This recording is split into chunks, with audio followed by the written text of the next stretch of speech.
Mensahe TV. إن الحمد لله نحمده ونستعينه ونستغفره ونتوب إليه ونعوذ بالله من شرور أنفسنا ومن سيئات أعمالنا من يهده الله فلا مضل له ومن يضلل فلا هادي له وأشهد أن لا إله إلا الله وحده لا شريك له وأشهد أن محمدا عبده ورسوله صلى الله عليه وعلى آله ومن سن بسنته إلى يوم الدين. قال الله تعالى: يا أيها الذين آمنوا اتقوا الله حق تقاته ولا تموتن إلا وأنتم مسلمون.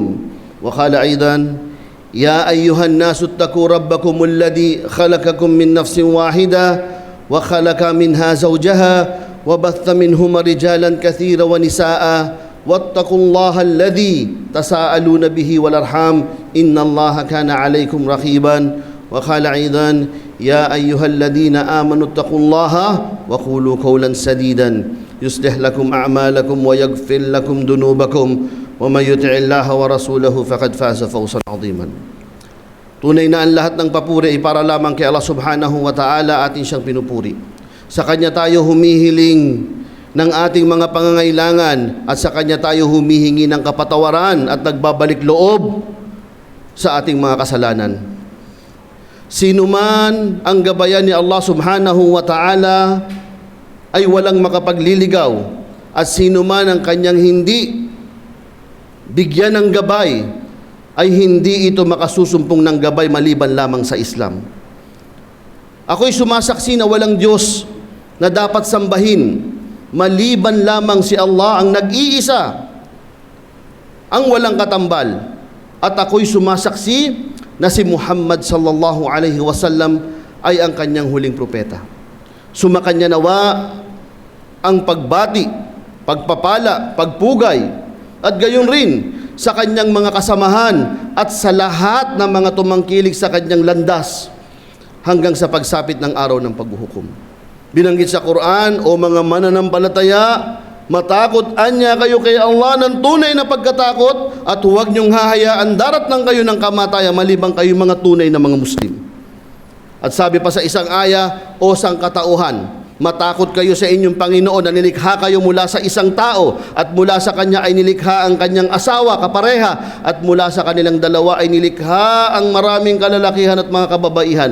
Matakot tayo kay Allah, at huwag daw anya puputulin ang mabuting ugnayan sa ating mga kamag-anakan, sapagkat si Allah tunay sa atin ay laging nakamasid. At sabi pa sa huling aya ng pagpapaalala ng takwa kay Allah subhanahu wa ta'ala, ang sabi, o mga mananampalataya, matakot kayo kay Allah, wa qulu qawlan sadidan. Magsalitaan niya daw ng matuwid. Sa pamamagitan nito ay pag-iinamin ng ating mga gawa. Yuslih lakum a'malakum wa yaghfir lakum dunubakum, at patatawarin ang ating mga kasalanan. Wa man yuti'illaha wa rasulahu faqad faza fawzan 'aziman. Sino man anya daw ang sumunod kay Allah at sa kanyang mahal na propeta ni si Propeta Muhammad sallallahu alaihi wasallam ay bibigyan ng dakilang tagumpay dito sa mundo at sa kabilang buhay. Mga magulang, mga minamahal na magulang at mga kapatid sa pananampalatayang Islam, sinabi sa Quran, "Faqsusil qasasa la'allahum yatafakkarun." Sabi sa Quran, bahagi ng pamamaraan ng pagtuturo ni Allah subhanahu wa ta'ala sa mga mananampalataya ay sinabihan niya si Propeta Muhammad sallallahu alaihi wasallam na ikwento mo sa kanila ang mga qisas, ang mga kwento. Bakit? La'allahum yatafakkarun. Nang sa gayon tayo ay magmuni-muni, to reflect, to ponder upon. Pag-isipan natin itong mga nangyari sa mga nangauna sa atin. At sabi pa sa kwento, nagabanggitin natin sa araw na to, natlu alayka min naba'i Musa wa fir'auna bilhaq liqaumin yu'minun. Ang sabi pa ni Allah subhanahu wa ta'ala, banggitin mo sa kanila, o Muhammad sallallahu alaihi wasallam, alin? Ang kwento ni Musa at ni Fir'aun. Isa sa pinakamahalagang karakter na binanggit ni Allah subhanahu wa ta'ala sa banal na Quran, ang patungkol kay Musa alaihi salam at sa kanyang kalaban na si Fir'aun. Na si Fir'aun, ito ang isa sa pinakamalaking ehemplo at example pinakita ng isang tinatawag na nag-transgress o lumabag sa kautusan ni Allah subhanahu wa ta'ala. Isang malaking pinuno, leader. Malaki. Sa panahon ng Pharaoh, ito ay isang napakalaking leader. Napakalaking bansa na siya ang namumuno dito at pinarating sa kanya ang lahat ng signs, lahat ng tanda ni Allah subhanahu wa ta'ala. Sabi, walakad araynahu ayatina kullaha fakadzaba wa aba. Pinakita sa kanya lahat ng mga signs, pinakita sa kanya ang lahat ng mga tanda ni Allah subhanahu wa ta'ala. Pero anong ginawa niya? Fakadzaba wa aba. Pinasinungalingan niya ang mga ayatan, ang mga verses ni Allah subhanahu wa ta'ala at hindi niya ito sinunod. Aba. Tumanggi siya sa kabila ng lahat ng signs at pinapunta ni Allah subhanahu wa ta'ala si Musa at ang kanyang kapatid na si Harun upang dawahan, upang ipadating kay Pharaoh ang mensahe ng Islam at upang palayain ang Bani Israel. Pinapunta ni Allah subhanahu wa ta'ala at isang napakalaking misyon na ngayon ay pinagpupulutan natin ng napakaraming aral. At si Musa alayhi salam nagsinasabi na pinakamalapit sa katangian pagdating kay Propeta Muhammad sallallahu alayhi wasallam. At pinuntahan niya si Pharaoh at tinawag niya ito sa pananampalatayang Islam at pinaliwanag niya ang tauhid, ang kaisahan ni Allah subhanahu wa ta'ala. Fakadzaba wa aba. Pinasinungalingan at tinanggihan ni Pharaoh pagkatapos ng mga sign na ipinakita ni Allah subhanahu wa ta'ala sa pamamagitan ng kanyang mahal na propeta na si Propeta Musa alayhi salam. At sabi ni Pharaoh nung siya ay tinakausap na, dinadawahan ni Musa alayhi salam, kala, ang sabi, ajitana litukhrijana min ardina bisihrika ya Musa. Eto na. Sinabi ni Pharaoh, pagpunta, kasi kilala si Musa dahil sa kanyang baston, ya Musa, pumunta ka ba rito para itaboy kami, tanggalin kami, kasama ako, at kunin ang iyong mga lipi sa lugar namin sa pamamagitan ng iyong salamangka o seher? Sabi ni Pharaoh, hindi pwede sa akin yan. Sabi, falnatiyannaka bisihrin mithlihi faj'al bainana wa bainaka maw'idatan la nukhlifuhu nahnu wala anta. Sabi gano'n kay Musa, kung gano'n, Musa, magdadala kami. Magpapatawag ako ng maraming mga sahir, ng maraming mga salamangka at magkita-kita tayo sa isang maw'id, sa isang pagtatagpo. At gayon ipakita mo ang lakas mo. Anong sagot ni Musa alayhi salam? Anong sabi dito? Sabi, qala maw'idukum yawmaz zina. Yawmuz zina, ibig sabihin festival. Anong oras ito? Yushyaran nasu duha. Yung oras na maganda. Maganda ang araw, maw'ido na. Abang ang tao marami. Magdadatingan ng maraming tao at darating dito si Musa alayhi salam at darating ang mga salamangka, salamangkero. At dito magtutuos ang dalawa na to upang ipakita kung sino ang magtatagumpay. At sa pagtuloy, sabi ni Pharaoh, sige, mag-agree tayo. Fatawalla Pharaoh fajama'a kaydahu thumma ata. Ang sabi ng mga tafsir, umokay si Pharaoh, sabi niya okay.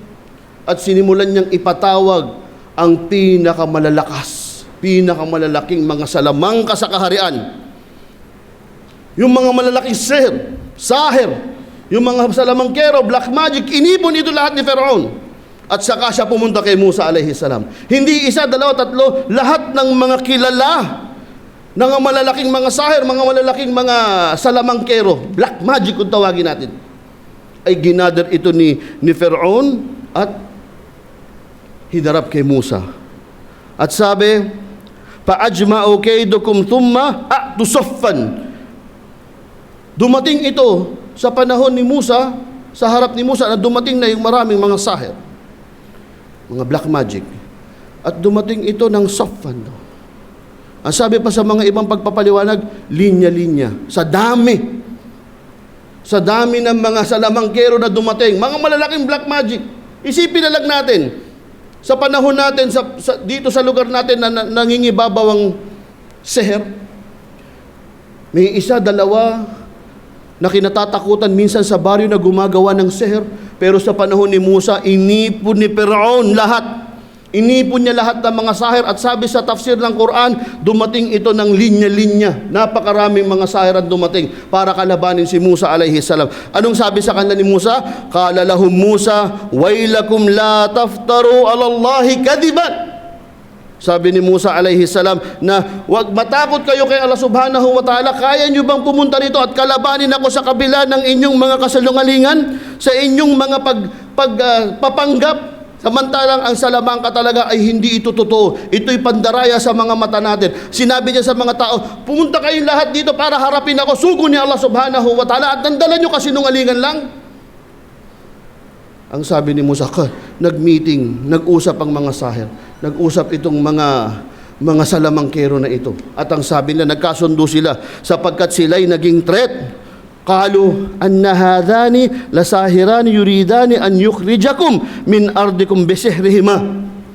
Sabi etong dalawa na to, si Harun sa si Musa, magkapatid sila. Nagmeeting yung mga sahir. Sabi etong dalawa na to ay palalayasin tayo sa lugar natin. At ano pa ang sabi? Ang sabi pa nung huli, wayadhaba bitarikatikumul muthla. Yung culture nyo, yung nakasanayan nyo, aalisin ito ni Musa. Itong mga ginagawa natin, nakasanayan natin, aalisin ni Musa alayhi salam kasama yung kapatid niya. Kaya sabi hindi, dapat labanan natin. Dapat labanan natin si Musa. Dapat wag tayo magpatalo. Ito yung sinabi ng mga sahir.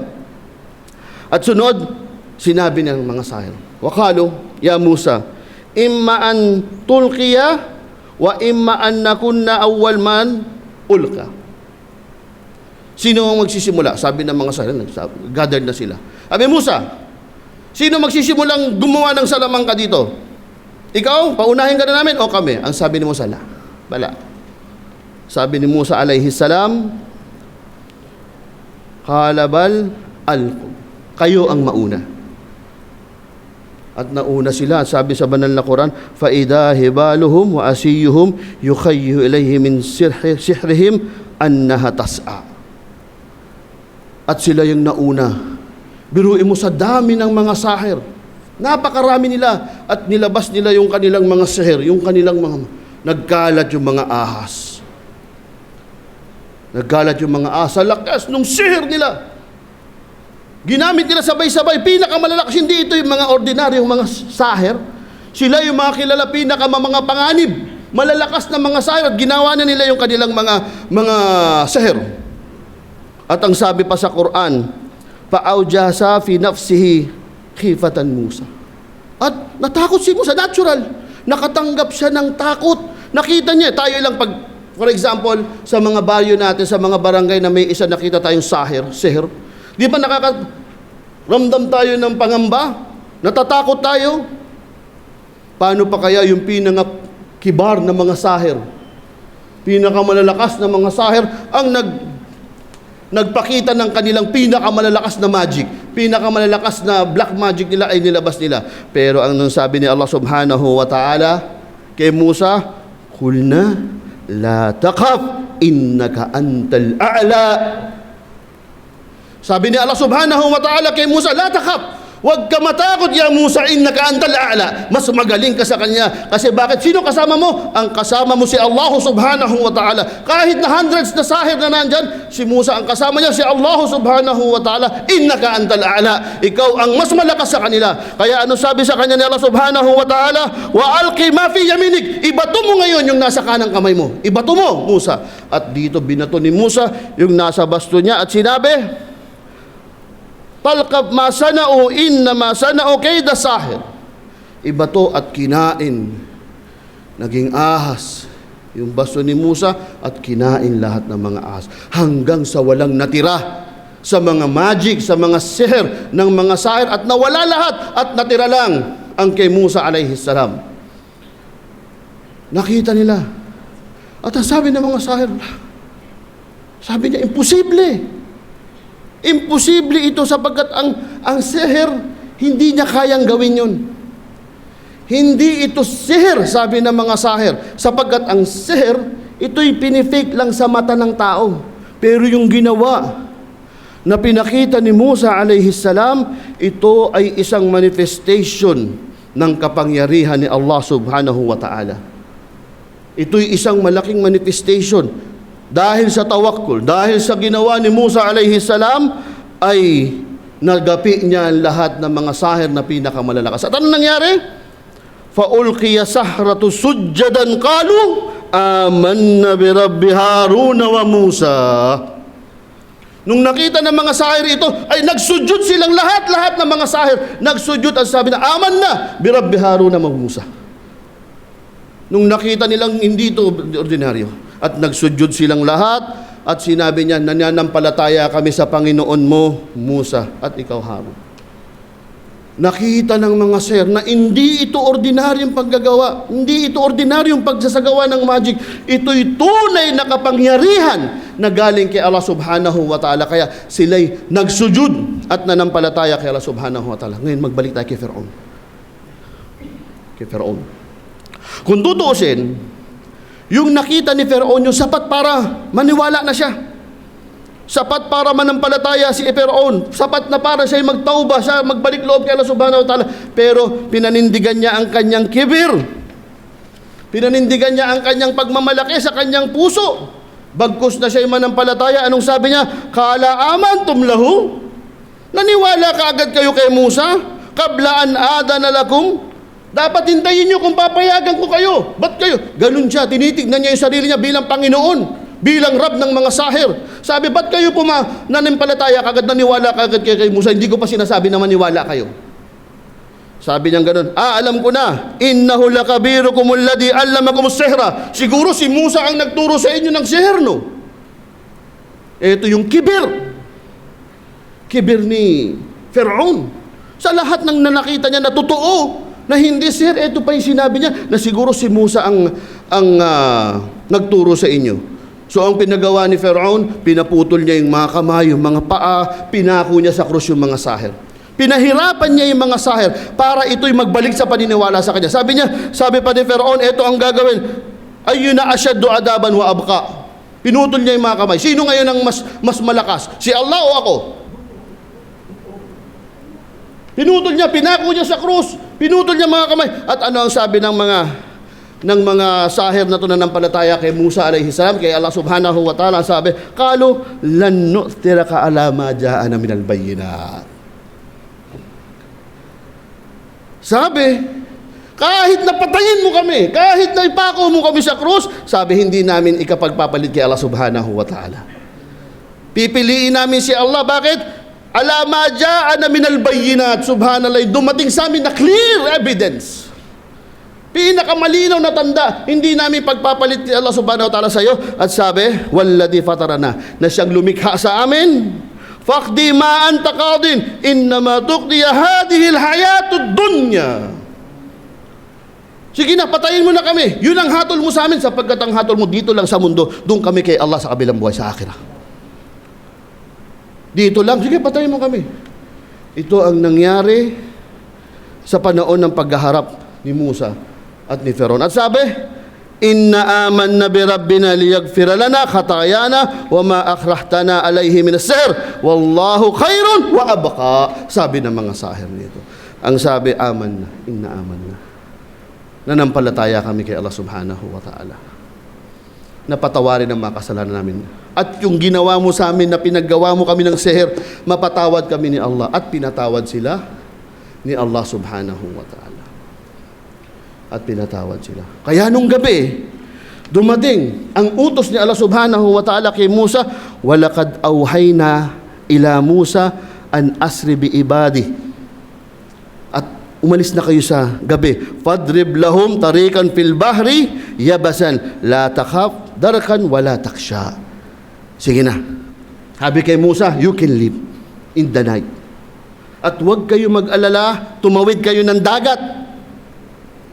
Huwag kayo mag-alala.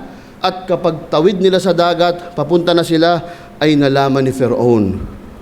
Fa'atba'ahum Firaun bi junudihi faghashiyahum minal yammi wa ma ghashiyahum. At pinasunod si Firaun, nakita niya, hinabol niya sila Musa. Gusto niyang patayin si Musa at patayin ang mga kasama ni Musa, Bani Israel, at ang mga nanampalataya kay Musa. Sinugod nila at ginawa ni Allah, sa kapangyarihan ni Allah ay hinati niya ang dagat at pinatawid niya si Musa rito alayhi salam. Pagtawid ni Musa alayhi salam, hinahabol siya ng mga sundalo ni Firaun at tinakpan ni Allah subhanahu wa ta'ala kasama si Firaun. At dito pinuksa ni Allah subhanahu wa ta'ala si Firaun at ang kanyang mga kasama na mga kumalaban kay Musa. At sabi ni Allah subhanahu wa ta'ala sa banal na Quran pagkatapos na ito, Ya Bani Israel, Qad anjaynakum min aduwikum wa wa'adnakum janibit turil ayman wa nazzalna alaykumul manna wassulub. At pagkatapos nito, sinabi ni Allah, Bani Israel, pinagtagumpay namin kayo kay Firaun at ang aming pangako, promise dito sa tabi ng Tur, at binigyan sila ng masaganang pagkain. Pinagpuri ang Bani Israel, naging masagana sila, at dito sinabihan sila na huwag kayong susuway kay Allah subhanahu wa ta'ala. Nakita nyo with your own eyes, Bani Israel, kung paano kayo niligtas ni Allah subhanahu wa ta'ala. Makakuha tayo ng lesson dito. Makakuha tayo ng aral na si Allah subhanahu wa ta'ala ay tutulungan niya ang kanyang mga alipin at silang mga mananampalataya kay Allah. Wa aqulu qawli hadha wa astaghfirullah li wa lakum wa li sa'il muslimin min kulli dhanbin fastaghfiruhu fa innahu huwal ghafurur rahim.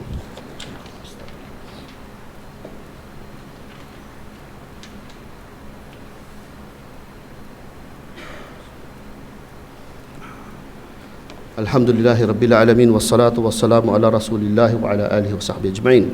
Tunay na ang lahat ng papuri ay para lamang kay Allah subhanahu wa ta'ala at pagpugay ay subang kanyang sugunawa na si Propeta Muhammad sallallahu alaihi wasallam.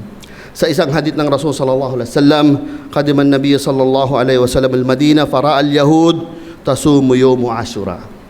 Nang ang Rasul sallallahu alaihi wasallam ay dumating sa Madina, nakita niya ang mga Yahud nag-aayuno sa Ashura. Ang Ashura ay tinatawag ito na unang buwan sa Hijri calendar na tinatawag nating Muharram. Ika-10th day ng Muharram tinatawag na Ashura. Na dumating ang Rasul sallallahu alaihi wasallam sa Madina at nakita niya ang mga Yahud, ang mga Hudyo na nag-aayuno. Sabi, faqala ma hada? Qala hada yawmun salih, hada yawmun najjallahu bani Israel min aduwihim fasama Musa.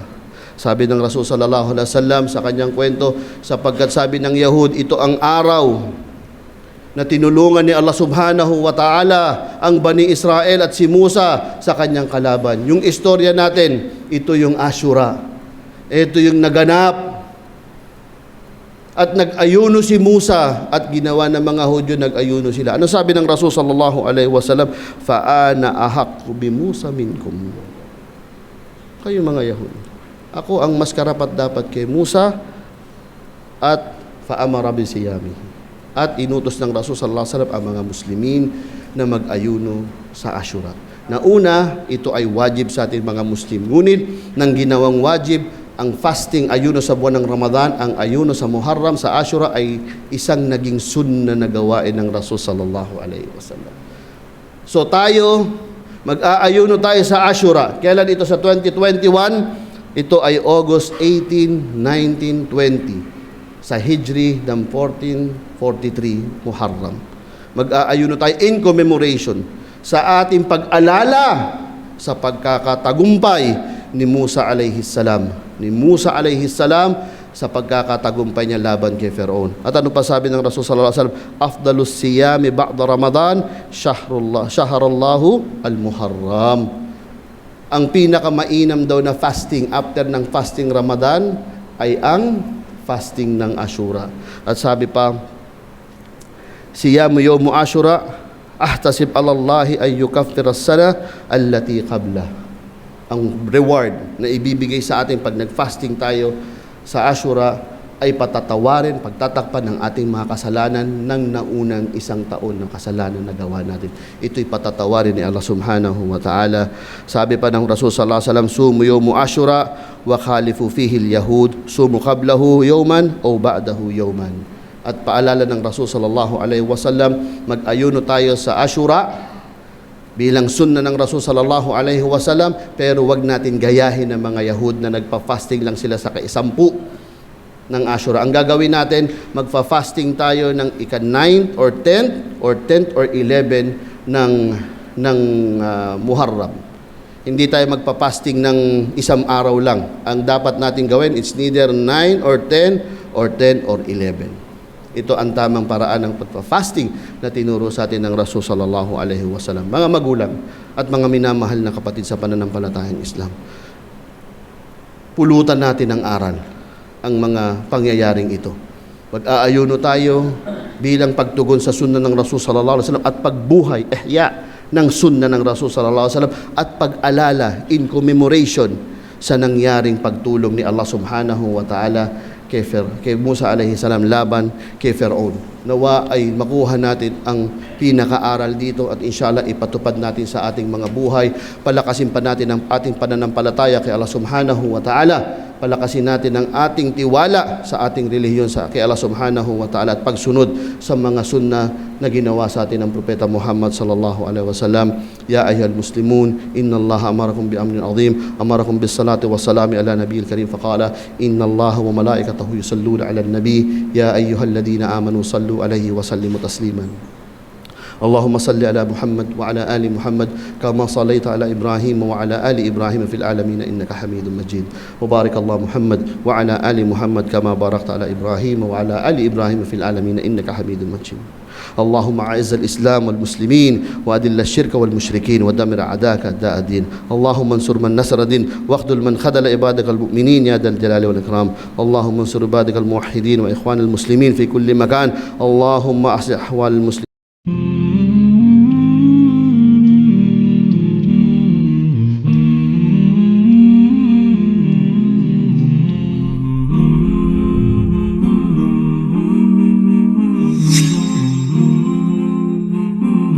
Mensahe